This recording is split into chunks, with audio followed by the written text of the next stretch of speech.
De la consécration du site aux ancêtres de cette terre,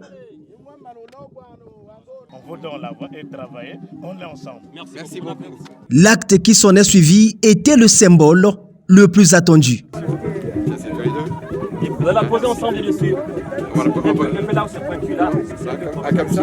Conjointement, Philippe Odo et Bernard Cassagne, deux directions de la société ABC, ont posé cette première pierre, donnant ainsi le coup d'envoi des travaux qui seront réalisés sur ce terrain, en pleine savane du village Ingou. D'un côté, nous allons avoir une école avec 3 classes, une école primaire qui va être construite. À côté de cette école, il y aura donc des sanitaires pour les élèves et un logement pour le responsable de l'école.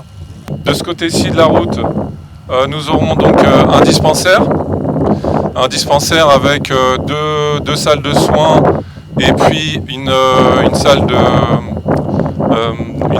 d'accouchement. Ce dimanche, la cérémonie a mobilisé le sous-préfet d'Igné, les autorités coutumières dans leur tenue traditionnelle, les acteurs du projet OK2 ainsi que les habitants du village rehaussés par leur chef, enthousiasmés de voir son village accueillir ses infrastructures de base.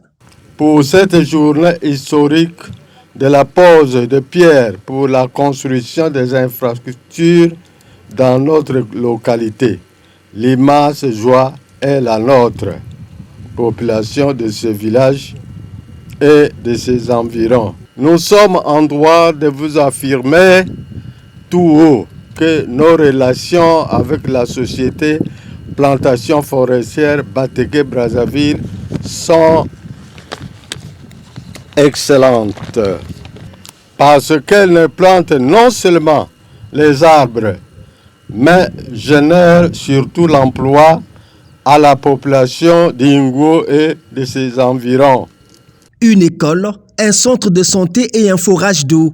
C'est la conséquence de l'implantation de la société ABC dans cette zone. Une responsabilité sociale de ce projet d'afforestation et d'agroforesterie, projet qui est en passe de donner une nouvelle dynamique dans le quotidien de ces paysans.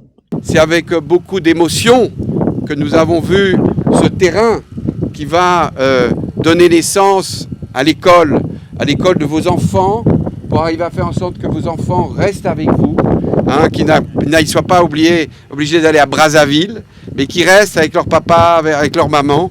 Et on va tout faire, on s'est associé avec une grande association internationale pour s'assurer de la qualité de l'enseignement. Je peux vous dire que nous connaissons beaucoup de familles en Europe.